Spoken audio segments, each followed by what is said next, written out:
2003년 9월 남아프리카의 백도라는 곳에서 프란시스 숑웨라는 사람이 폭력배에게 두들겨 맞아 그 자리에서 죽었습니다. 그는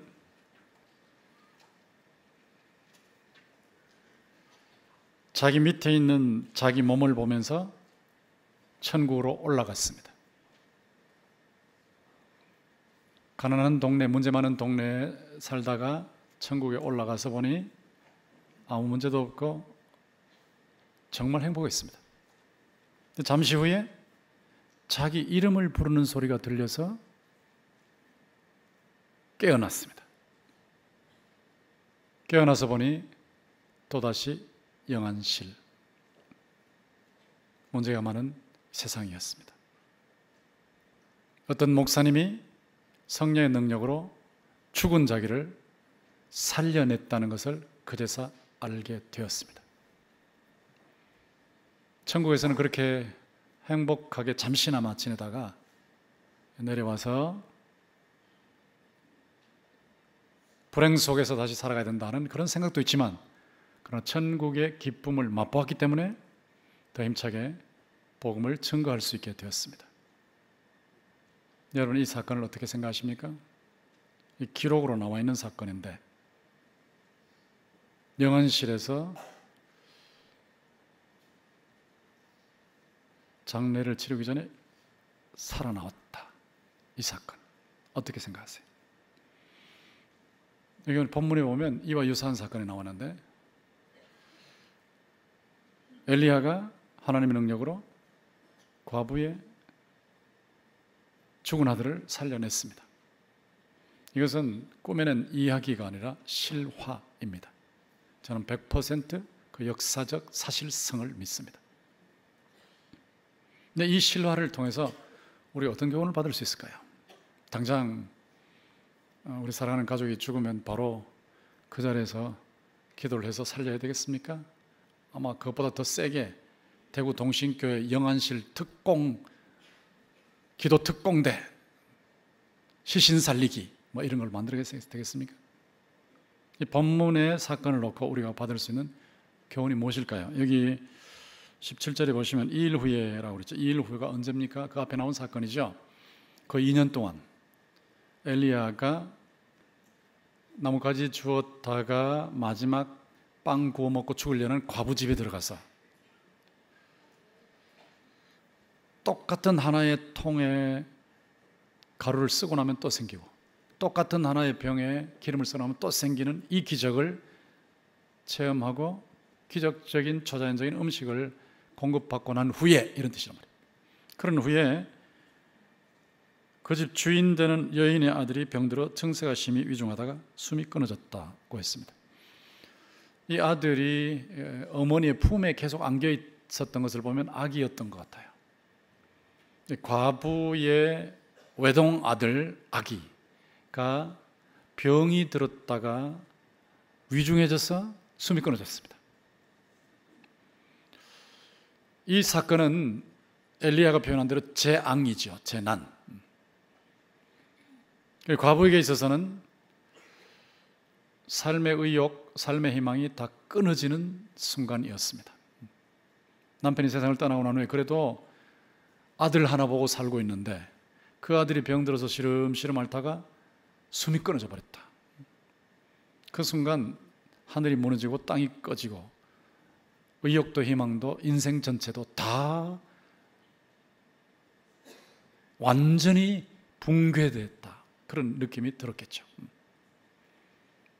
엘리야에게 있어서나 과부에게 있어서나 그 사건은 위기입니다. 위기, 신앙의 위기. 과부 입장에서 생각해 보십시오. 하나님, 제가 그래도 하나님의 사람 엘리야를 2년 동안, 물론 하나님께서 주신 기적으로 음식을 제공할 수 있었지만 우리 집에서 숙식을 제공하지 않았습니까? 근데 이렇게 헌신하고 봉사했는데 내 아들이 죽다니, 이게 무슨 말씀입니까? 어떻게 된 겁니까? 왜 이렇습니까?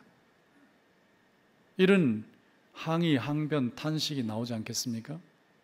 근데 이 과부 입장에서는 인생이 다 무너지는 이 사건인데 그가 어떤 반응을 보였습니까? 18절에 보면 여인이 엘리야에게 이르되 하나님의 사람이여 당신이 나와 무슨 상관이 있기로 내 죄를 생각나게 하고 또 내 아들을 죽게 하려고 내게 오셨나이까? 그랬죠. 여전히 하나님의 사람이여라고 하고 있죠. 엘리야를 하나님의 사람, 선지자, 예언자로 보고 있는데 하나님의 사람이여라고 하면서 엘리야에게 지금 불평을 하고 있는 거예요. 나와 무슨 상관이 있길래 도대체 내한테 무슨 원한이 있습니까? 선지자님, 제한테 무슨 원한이 있습니까? 우리 집에 들어오셔가지고 제 죄를 생각나게 하시고, 죄라는 것은 바알 우상을 섬긴 죄죠. 바알 우상을 섬긴 죄를 생각나게 하시고 내 아들 죽이셨습니까? 뭐 이거 아니겠어요? 여러분이 한번 생각해 보세요. 여러분이 목회자를 초청해서 집에서 기도를 받으실 때 기대하시는 것이 많지 않습니까? 또 저 금요기도회 때 제게 기도를 부탁하는 분들도 계시고 또 옆방에서 제가 기도를 해드리기도 하는데 목사님이 기도해 주시니까 해결되고 나을 거다 이런 기대를 가지고 있지 않습니까? 제가 여러 차례 고백을 듣거든요. 지난번에도 며칠 전에 들었는데 목사님 한 6, 7년 전에 제가 목사님에게 상담을 요청했고 기도를 부탁했죠. 경제적으로 완전히 망한 그 상태에서 제가 말씀을 드렸더니 말씀을 주셨고 기도해 주셨는데 그 후에 완전히 다 회복됐습니다. 자, 이런 간증이 집사님 위해서 나오더라고요. 그러면 목회자 입장에서도 상당히 보람을 느끼고 용기를 얻고 격려를 받죠. 그 교인의 입장에서도 아, 우리 목사님 참 대단하시네. 기도하시니까 저렇게 응답이 되네. 저 예배 끝나고 저기 나가시면서 목사님 며칠 전에 몇 주 전에 기도해 주셨죠. 그게 그냥 서 있는 상태에서 기도해 드리는데 목사님 그대로 됐습니다. 자, 이러면 교인도 좋고 저도 좋지 않겠습니까? 그런데 이 과부 입장에서 2년 동안 하나님의 사람을 숙식 제공하면서 돌봐드렸는데 아들이 죽었다. 외동아들이 죽었다. 그러니까 바로 원망이 들어가는 거예요. 원망. 불평이 터져 나오는 거죠. 교인들은 대체적으로 목회자들이나 사역자들에 대한 기대심이 있습니다. 제가 미국에서 유학 생활할 때 집사님 몇 분이 바다 낚시 가자 그러더라고요. 우리 강도사님 아주 영빨이 세시니까 이번에 물고기 잘 잡힐 거라고 갑시다. 저는 아무것도 모르고 따라갔죠. 다음에는 가자 그러면 안 간다 이렇게 생각하는데 따라갔죠.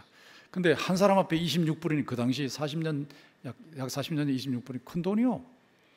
그 들어갔는데 하루 종일 몇 마리 잡혔을까요? 한 마리도 안 잡히네. 와, 아주 제가 막 못 견디겠더라고요. 못 견디더라고요. 괜히 따라왔다. 나 양발을 테스트했나? 막 이런 생각이 드는데 얼굴을 못 들겠는 거예요. 엘리야 입장에서도 지금 얼굴을 못 들게 생겼잖아요. 근데 과부가 거기에 대해서 불평을 해대니까 엘리야가 어떤 방을 보였어요? 19절에 보면 엘리야가 그에게 그의 아들을 달라 하여 그를 그 여인의 품에 받아 안고 자기가 거처하는 다락에 올라가서 자기 침상에 누웠다. 엘리야가 이 과부하고 말싸움 안 하는 겁니다. 괜히 말싸움 해봐야 뭐 아줌마 제가 뭐 잘못한 거 있습니까? 저 때문에 2년 동안 이렇게 먹고 사시면서 무슨 잔소리입니까? 이렇게 싸움부터 보면 상처나 주시오. 그 무슨 필요 있어요? 그러니까 아줌마하고 아무 대화도 안 하고 그냥 아들 달라 아들 주세요. 근데 아들을 과부가 지금 품에 안고 있는 것을 보면 아기잖아요. 아기가 시름시름 할 때 계속 안고 있었던 거예요. 외동아들이니까 달라고 해가지고 그 아들을 안고 다락으로 올라갔다. 이 다락방이 어떻게 되어 있는가? 우리식이 아닙니다. 우리식으로 되어 있으면 집 입구가 현관이 똑같은데 현관으로 들어가가지고 과부는 자기 방에 들어가고 엘리야는 2층으로 올라가고 막 이랬다면 한번 생각해 보세요. 여집사님하고 목사님이, 그것도 과부 여집사님하고 목사님이 한 집에 사시는데 같은 현관으로 들어갔다 그래 보세요. 어떻게 될 거예요? 어떻게 소문을 낼 거 아닙니까? 과부도 프라이버시를 지키지 못하고 선지자도 명성을 지키지 못하죠. 그런데 이스라엘의 경우, 근동의 경우는 주택이 그렇게 안 돼 있어요. 다락은 바깥으로 들어갑니다. 바깥 외부 출입으로 되어 있다고. 외부 딴 집하고 똑같아요. 그러니까 아기를 안고 밖으로 나가서 이 외부의 계단을 통해서 다락에 올라가서 누워 놓은 거예요. 뉘어놓고 나서 이제 20절에 엘리야가 어떻게 합니까? 여호와께 부르짖어 이르되 내 하나님 여호와여 주께서 내가 우고하는 집 과부에게 재앙을 내리사 그 아들을 죽게 하셨나이까? 엘리야는 지금 과부 상대에서 무슨 말을 하지도 않고 말다툼을 안 해요. 지금 하나님께 털어놓고 있는 겁니다. 하나님께. 과부는 불평을 했지만 엘리야는 자기 사정을 지금 아뢰고 있는 거예요. 자기 사정을 아뢰는 건 잘못이 아니에요. 아픈 사정을 그대로 털어놓는 것이죠. 근데 엘리야가 얼마나 아팠는지 내가 우고하는 집 과부에게라고 했거든요. 하나님, 제가 이 집에 2년 동안 얹혀 살고 있지 않습니까? 이 과부가 저에게, 이 아줌마가 저에게 2년 동안 숙식을 제공하고 있지 않습니까? 게다가 저를 하나님의 사람으로 알고 있는데 이 집에 재앙을 내리시고 아들이 죽으면 어떻게 됩니까? 제가 체면이 뭐가 됩니까? 제 선지자로서 영적인 능력은 완전히 무시당하는 거 아니겠습니까? 만약에 제가 들어가는 집에 외아들이 죽는다면 앞으로 누가 저를 초청하겠습니까? 누가 저를 하나님의 사람으로 보겠습니까? 이런 안타까움이 있는 거예요. 이런 안타까움이 있어서 그것을 하나님 앞에 토로하는 겁니다. 그런데 이렇게 토로하면서 21절은 그 아이 위에 몸을 3번 펴서 엎드렸다 그랬어요. 아기인데 아기 위에 몸을 3번 펴서 엎드렸다. 여러분 이걸 오해하시면 안 됩니다. 우리가 죽은 사람 살리려면 항상 그 위에 포개고 엎드리면 된다. 아기 위에 80kg, 100kg 갖다 엎드리면 어떻게 되겠어요? 아기가 압사를 당하죠. 압사. 이 엘리야가 어른으로서 그런 상식도 없겠습니까? 아기 압사시키려고 한 거 아니거든요. 옛날에 아주 옛날 수십 년 전에 경북의 어떤 교회에서 있었던 일이라고 들었어요. 다 죽어가는 사람을 살린다고 이 엘리야 방식도 열왕기하 4장에 가면 엘리사 방식인데 엘리사나 엘리야나 그 위에 포개했거든요. 그러니까 포개해서 낫게 한다고 사역자가 환자, 아주 중환자에 딱 그냥 위에 포개인 거예요.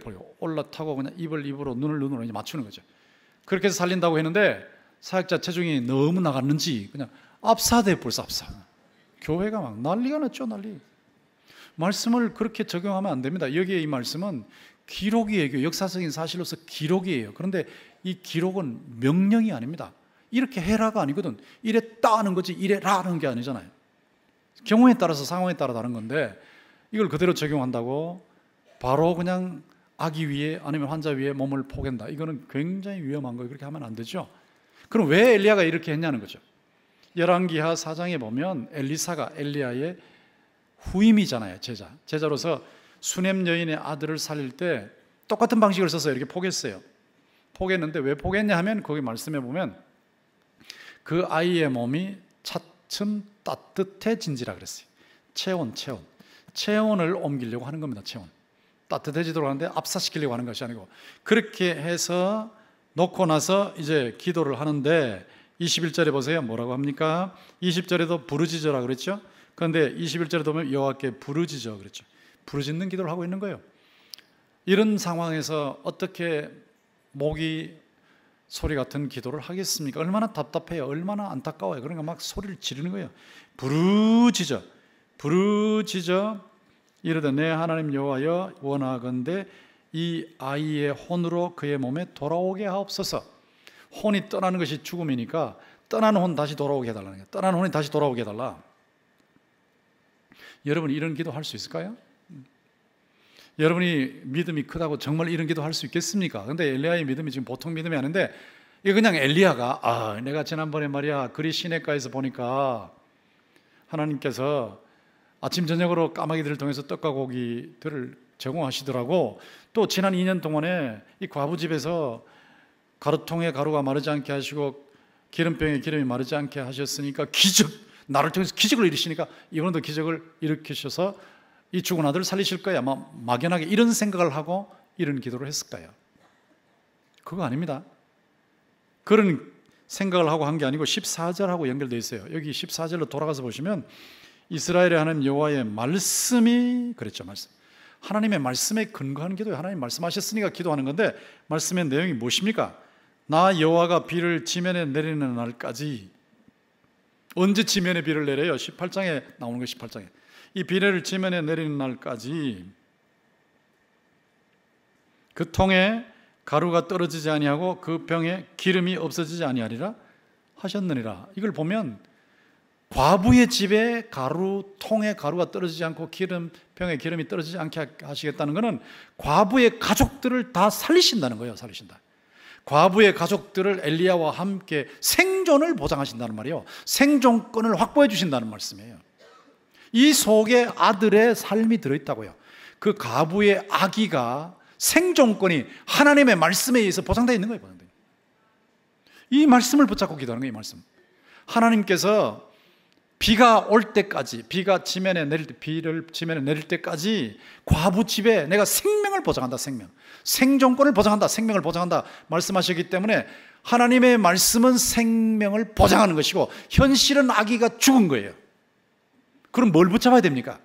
현실은 아기가 죽어 있지만 하나님께서 말씀하시기를 생명을 보장하신다고 하시기 때문에 하나님께서 보장하신 생명대로 죽은 아기의 혼이 돌아오게 하실 줄 믿습니다. 그러니까 말씀을 붙잡는 기도란 말이에요. 말씀. 하나님의 구체적인 말씀이 임했는데 그 말씀의 뜻을 새기면서 기도하는 거예요. 이 아이의 혼으로 그의 몸에 돌아오게 하옵소서. 과대망상증 기도가 아니란 말이죠. 말씀을 붙잡고 하는 기도예요. 말씀. 그 말씀을 붙잡고 부르짖는 기도를 한 것입니다. 그랬는데 22절에 보면 여호와께서 엘리야의 소리를 들으심으로 기도를 응답하셨단 말이죠. 그 아이의 혼이 몸으로 돌아오고 살아났다. 부활한 거예요. 부활. 얼마나 엘리야가 감격했을까요? 신앙의 위기를 만났다가 이 사건을 통해서 얼마나 감격했을까요? 23절에 보면 엘리야가 그 아이를 안고 다락에서 방으로 내려가서 그의 어머니에게 주며 이르되 보라 내 아들이 살아났느니라. 그 아이가 엘리야가 기도하는 동안에 살아나는 것, 이것을 엘리야가 체험하고 얼마나 감격했겠어요? 얼마나 감탄했겠습니까? 하나님의 위대하심, 죽은 자를 다시 살리시는 하나님의 그 능력, 선하신 하나님, 약속을 지키신 하나님, 그 하나님 앞에서 얼마나 감격했겠어요? 그러니까 막 자신이 감당 못할 감격, 감탄, 탄성이 막 터져 나오는 거예요. 그리고 아기를 안고 내려가서 어머니한테 줄 때 보라, 보세요. 아줌마 보세요. 아줌마의 아들이 살아났습니다. 야, 이 보세요라고 하는 이 말이 얼마나 감격에 찬 탄성이었겠습니까? 이런 감격을 하나님 주셨단 말이에요. 그런데 엘리야가 그렇게 했을 때 여인의 반응이 무엇입니까? 24절. 여인이 엘리야에게 이르되 내가 이제야, 그렇죠? 이제야. 그전에도 엘리야가 하나님의 사람인 거 알았어요. 근데 이제야 급이 올라갔단 말이에요. 믿음의 급이 올라갔단 말이에요. 난 그냥 믿어. 믿는 게 믿는 거지 뭐. 믿음이 다 똑같지 뭐. 그런 거 아니에요. 믿음의 급이 있어요. 급이. 여러분이 하나님께서 말씀대로 하시는 일을 체험하시면 여러분의 믿음의 급이 올라갈 줄로 믿습니다. 이게 믿음의 급이 올라가요. 급이. 큰 믿음이 있고 작은 믿음이 있어요. 그냥 천당에 턱걸이 하는 믿음이야 문제가 없지. 예수를 믿기만 하면 다 천당 다 가니까. 그런데 이 믿음이 얼마나 강하냐 하는 건 사람마다 다 다르다고요. 똑같은 사람이라도 상황마다 또 달라요. 근데 이 과부를 보면 이제야 그랬거든요. 이제야. 이런 사건을 체험하고 나니까 이제야 당신은 하나님의 사람이요. 하나님의 사람인 걸 이미 알고 있었어요. 믿고 있었어요. 그런데 진짜 하나님의 사람이구나 하는 것을 고백하는 것이죠. 엘리야가 하나님의 사람으로서 그 공신력을 인정받은 겁니다. 인정. 정말 하나님이 쓰시는 분이구나. 정말 하나님이 붙잡고 사용하시는 분이구나. 정말 하나님의 사람이구나. 정말 하나님이 동행하시는구나. 이거 얼마나 큰 경력이었습니까? 엘리야에게. 뿐만 아니고 당신의 입에 있는 여호와의 말씀이 진실한 줄 아노라. 하나님의 말씀은 그대로 다 이루어진다. 하나님의 사람에 대한 확신과 하나님의 말씀에 대한 확신이 생긴 거란 말입니다. 이제 제가 질문을 던져볼게요. 하나님께서 왜 엘리야와 과부에게 이해할 수 없고 설명할 수 없고 해결할 수 없는 재난을 허용하셨을까요? 왜 하나님께서 여러분 삶 속에 이해할 수 없고 내가 이렇게 하나님을 잘 믿고 있는데 어떻게 이런 일이 내 집에, 우리 집에, 내게 생겨, 내 아들에게, 내 자식에게 생겨? 이해할 수 없고 설명할 수도 없고 해결할 수도 없는 그런 충격적인 재난이 떨어졌을 때 이 신앙의 위기. 왜 그런 일을 하나님이 허락하실까요? 왜 허용하실까요? 엘리야 입장에서도 하나님, 왜 내가 지금 이 집에 있는데, 이 집에서 2년 동안 먹고 살고 있는데 이 집에 이런 일을 일으키세요? 왜 일으키셨을까요? 왜 그것을 허용하셨을까요? 바울 사도도 아시아에서 당한 환난 중에 사형 선고 받은 줄 알만한 환난도 겪었다고 했죠. 고린도후서 1장에서. 그런데 그렇게 이젠 죽었다 싶은 일을 겪게 하시는 것은 이제는 사람을 의지하지 말고 자기를 의지하지 말고 오직 죽은 자 가운데서 다시 살리시는 하나님만 의지하게 하려 하심이라. 하나님만 의지하게 하시는, 부활의 하나님을 의지하게 하시는 거예요. 부활의 하나님. 하나님만 바라봐라. 하나님만 바라봐라. 너 어찌할 수 없잖아. 이해도 못하겠지, 설명도 못하겠지, 해결 못하겠지. 하나님만 바라봐라. 나만 바라봐라. 부활의 능력을 가지신 하나님, 그 하나님을 하나님만 바라보게 하시는 훈련입니다. 훈련. 대학으로 설명해 볼까요? 엘리야가 그리 시내가에 있을 때 시내대학교 입학했어요. 시내대학교, 그릿대학교. 거기서 무슨 훈련 받았어요? 말씀 붙잡고 순종하는 훈련, 말씀 묵상하면서 기도하는 훈련, 매일 까마귀가 떡가오기를 물고 올 때마다 과연 주의 말씀대로, 과연 주의 말씀대로. 그래서 가슴에 불이 활활 믿음의 불이 활활 타오르게 하는 훈련 잘 받고 합격해서 시내대학교 졸업했어요. 그 다음에 엘리야가 입학한 데가 사르밧, 시돈 땅 사르밧 과부의 집이요. 과부의 집을 대학원으로 표현하면 어떤 대학원이 될까요? 빈통대학원, 빈병대학원. 통에 가루가 없어, 병에 기름이 없어. 빈통대학원, 빈병대학원. 거기 입학한 거예요. 2년 동안 계속해서 훈련받는 거예요. 계속해서. 네, 매일 떨어지지 않고 가루도 안 떨어지고 기름도 안 떨어지는, 그걸 보고 와 하나님 하나님 말씀대로, 이런 훈련. 근데 이런 훈련을 받고 나서 이제 18장으로 넘어가면 갈멜산에서 아합이라는 폭군 앞에서 거짓 선지자 850명과 대결을 한단 말이에요.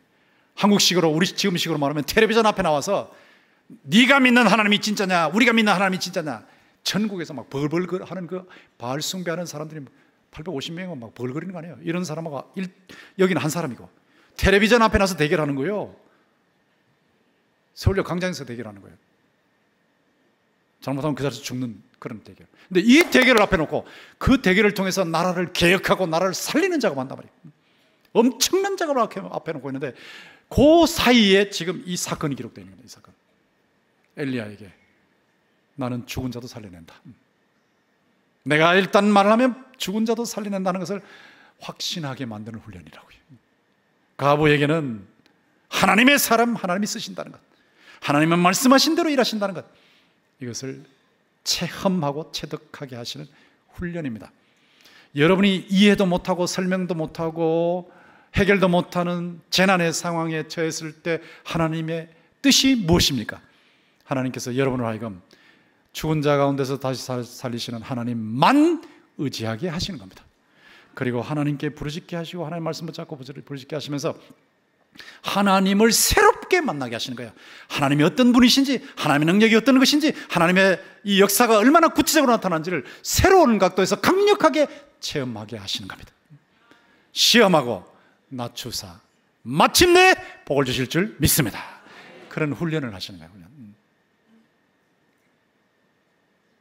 이게 본문의 말씀이라고요. 자, 이 본문의 말씀을 놓고 오해를 하면 안 되거든요. 어떻게 오해하면 안 되느냐? 여러분, 이 말씀에 근거해서 바로 그냥 영안실로 가면 안 됩니다. 영안실 예배 드리러 가면 목사님 아예 이 뚜껑 열어놓고 엘리야식으로 기도하세요. 그렇게 하시면 안 됩니다. 에이, 정말 그런 사람이 있으려고 있었어요. 미국에서 신학생들이 교육받고 나가지고 영안실로 가가지고 막 시체 내놓으라고 막 그거 대고 막 소리 지르고 기도하는 거예요. 한 사람도 안 일어났어. 한 사람도 안 일어났어요. 그런 실수하면 안 돼요. 잘못된 거. 그 다음에 냉동실에 갔다가 살아났다고 하는 권사님이 계셨죠. 제가 오기 전에 여기도 왔다, 여기도 와서 간증하셨다 하더라고요. 참 기가 막힌 일이죠.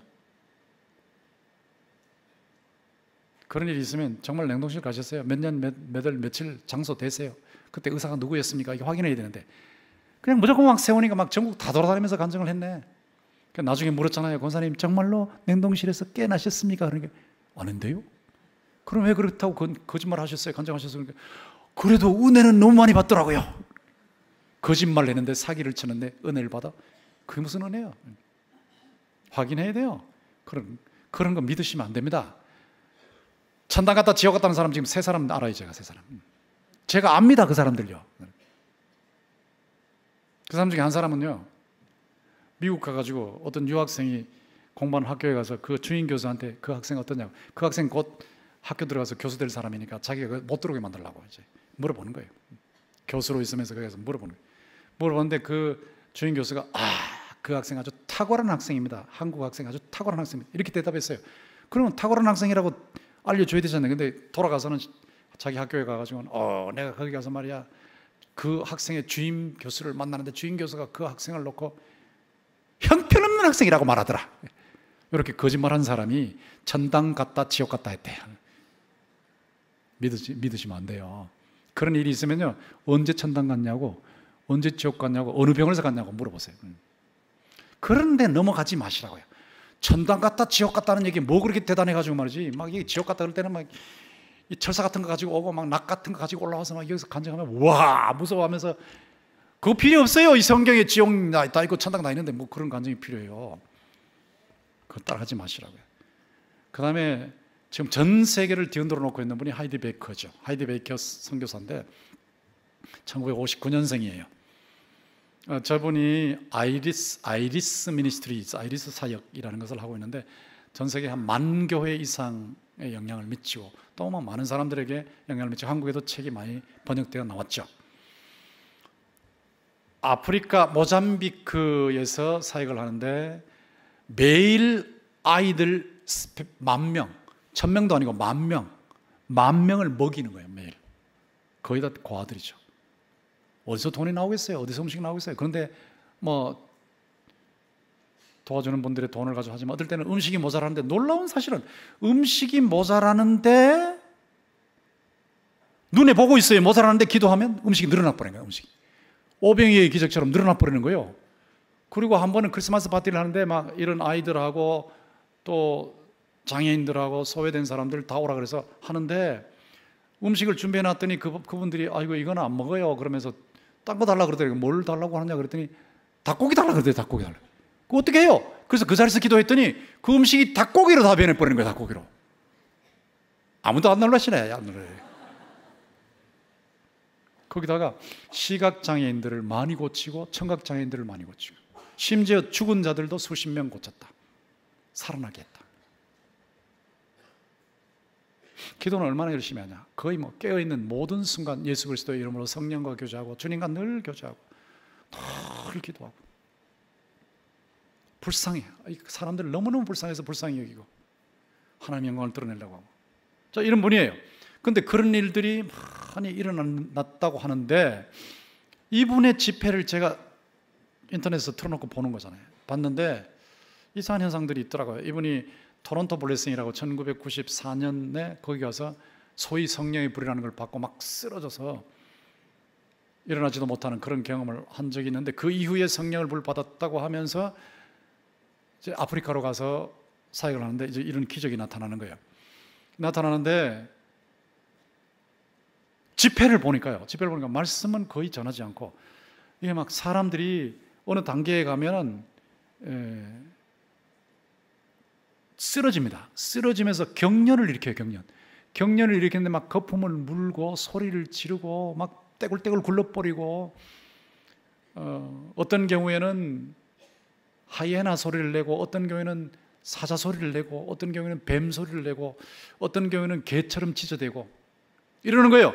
그럴 때에 저 같으면 딱 이거는 성령의 역사가 아니라고, 이거는 악령의 역사니까 여러분 이건 따라가면 안 돼요 이렇게 할 건데, 이 양반은 그 일이 나타나기만, 그런 현상이 나타나면 막 뒹굴기 시작하면 이분이 fire 하고 소리를 지르. fire라는 말은 불이라는 말이에요. 성령의 불이 임했다는 거예요.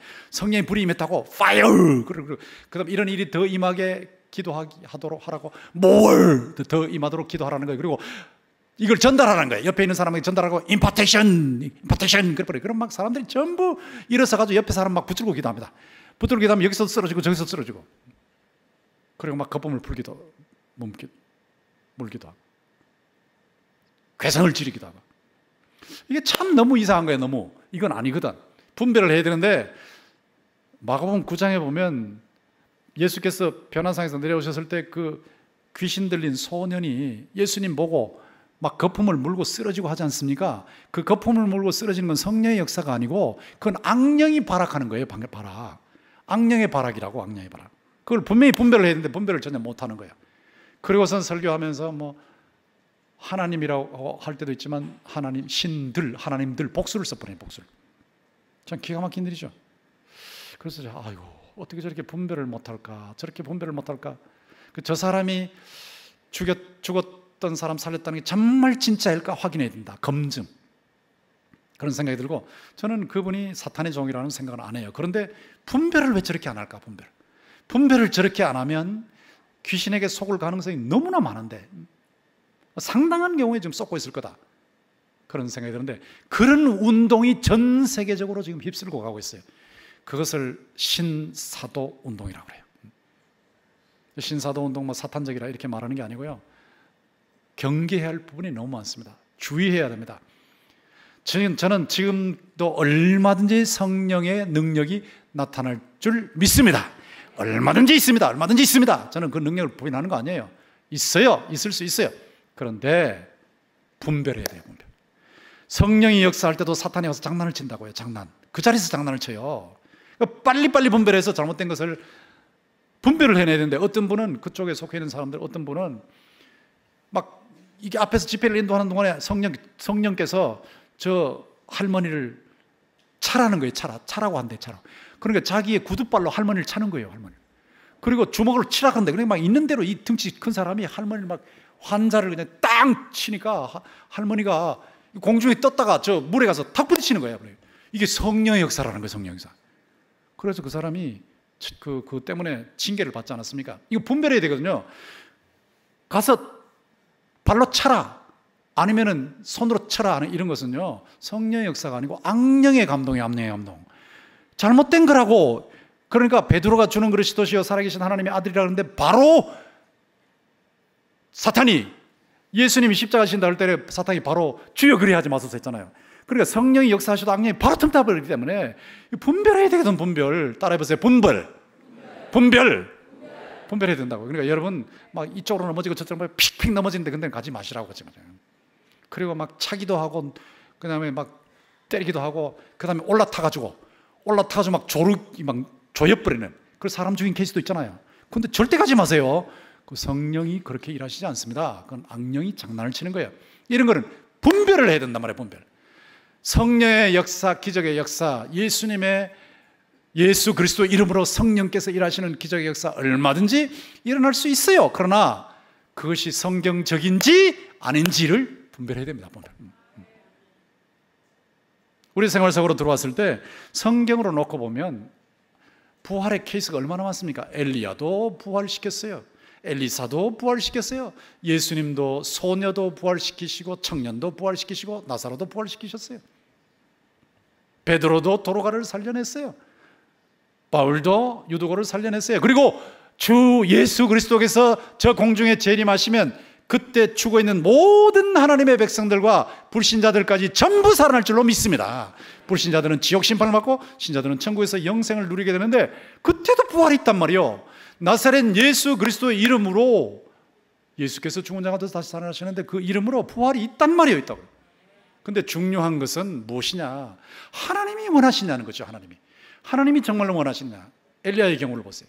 엘리야의 경우는 지금 18장 사건을 앞에 놓고 있다고. 18장 사건. 전국적인 대결을 해야 돼요. 무시무시한 이 호국 일을 해야 된다고. 나라를 개혁하는 엄청난 일을 해야 되는 거예요. 목숨을 걸고 엄청난 일을 해야 되는데 그 일을 앞두고 하나님께서 특수하게 간섭하신 것입니다. 특수하게. 그리고 아까 말씀드린 대로 14절에 이미 말씀을 주셨어요. 말씀. 확실하게 말씀을 주셔서 그 말씀, 나 여호와가 비를 지면에 내리는 날까지 그 통의 가루가 떨어지지 아니하고 그 병의 기름이 없어지지 아니하리라는 말씀을 분명히 주셨단 말이에요. 이 말씀은 과부의 가족들을 다 생존을 보장하신다는 뜻이에요. 그렇기 때문에 그 아들이 죽어도, 그 아기가 죽어도 하나님은 말씀하신 대로 생존을 보장하시기 때문에 살려내실 줄 믿습니다. 이거를 말이요, 이 특수 상황 속에서 하나님이 일하셨단 말이에요. 예수 그리스도의 예표로서 예수님 죽은 자 가운데서 살아나셨죠. 그리고 앞으로 재림하시면 모든 주의 백성들을 살려내셔서 부활체로, 영광스러운 부활체로 변화시키셔서 천국에서 영원히 지복을 누리게 하시지 않습니까? 그거를 미리 보여주는 사건이기 때문에 이 특수 상황을 이해해야 된단 말이에요. 그러니까 여러분들은 남편이 세상을 떠나시면, 오래 기도하는데도 세상을 떠나시면 그냥 장례식을 치르시고, 아이가 세상을 떠나면 장례식을 치르셔야지 그 위에다가 얼굴 포개고 누르면서 기도하지 마세요. 이 세상보다 천국이 훨씬 낫습니다. 훨씬 더 좋은 곳에 가서 지금 지복을 누리고 있는데 다시 세상으로 끌고 내려올 필요 없잖아요. 하나님께서 특수 상황 속에서 하셨는데 우리로서는 어떻게 해야 되느냐? 우리로서는 말씀 붙잡고 믿음으로 기도하는 거예요. 말씀 붙잡고 믿음으로 기도하는데 정말 간절하게, 회개할 건 회개하고 감사할 건 감사하면서 주의 말씀을 붙잡고 정말 간절하게 부르짖어 기도하는 거예요. 부르짖는 기도를 하는 거예요. 한 번 기도를 시작하면, 하이디 베이커가 하는 일이 전부 사탄이 하는 일은 아니에요. 거기 성령이 하시는 일도 있겠죠. 그런데 그 하이디 베이커의 기도의 특징이 뭐냐면 깨어있는 모든 순간 기도한다 그랬어요. 계속 기도하고 말씀 붙잡고 기도하고 마치 주님과 연애한다는 말이 나올 정도로 주님과 연애한다. 주님과 늘 연결된 삶을 살고 하나님의 영광을 드러내기를 원하고 사람들을 불쌍히 여기고 1만 명을 매일 먹여야 되는데 얼마나 안타깝겠어요. 그런데 주여 역사하시옵소서, 이런 식이거든요. 자, 기도할 때에 하나님을 믿고 하나님의 말씀을 믿고 그걸 붙잡고 부르짖는 기도하는 게, 이게 굉장한 힘이 있는 기도란 말이에요. 그리고 기도를 시작하면 엘리야처럼 간절하게 하는 거예요. 간절하게. 아기가 죽었으니 얼마나 절실하겠어요. 얼마나 안타깝겠어요. 그러니까 부르짖는 간절한 기도를 하는 겁니다. 하나님 주셔도 좋고요, 안 주셔도 살만하고요, 이런 기도 아니에요. 정말 거기 인생을 거는 기도를 하고 있다. 간절한 기도하고, 그리고 한 번 기도를 시작하면 그게 하나님의 말씀대로, 하나님의 뜻대로, 성경에 있는 원리대로 하는 기도일 때는 포기하지 않습니다. 절대 포기하지 않습니다. 제가 하이디 베이커 간증을 들어보니까 절대 포기가 없대요. 기도 시작하면 포기가 없대요. 끝까지 간대요. 낙심하지 않는데요. 주님이 하신다고 믿는데 끝까지 간대요. 자, 이거란 말이에요. 이렇게 간절하게 믿음으로 끝까지 기도할 때 하나님께서 지금도 살아계시기 때문에 하나님이 보시기에 필요한 대로 역사하실 줄 믿습니다. 절망 중에도 말씀 신앙으로 기도하는 게 중요해요. 말씀 붙잡고 하는, 여기 포기가 없어요. 포기. 의심하다가도 다시 믿는 거예요. 시작하면 끝을 보는 거예요. 믿음으로 간절하게 끝까지 부르짖는 기도를 하는 겁니다. 부르짖는 기도. 주여 살려주시옵소서, 주여 해결해 주시옵소서, 주의 영광을 위해서 나타나 보여 주시옵소서. 그럴 때 주님의 뜻에 따라서 주께서 부활의 하나님의 능력, 그것이 어떤 방면으로 나타날지 모르지만 지금도 일하셔서 응답하실 텐데, 이런 하나님을 체험하고 나면 엘리야가 18장에 가서 갈멜산에서 전 국민을 상대해서 대결을 벌이는 거, 대결. 그게 어느 날 하루아침에 되는 거 아닙니다. 이런 과정을 통해서 훈련받고 거기까지 올라가는 거예요. 저는 여러분들이 엘리야처럼, 또 가보처럼 하나님의 말씀을 받으면 의심이 와도 그 말씀을 붙잡고 부르짖어 기도하셔서 하나님이 일하시는 모습을 체험하시면서 가슴에 불이 점점 타올라서 여러분의 믿음의 급이 올라가기를 주의 이름으로 축원합니다. 믿음이 점점 커지면서 주님의 놀라운 역사를 체험하기를 주님의 이름으로 축원합니다. 네.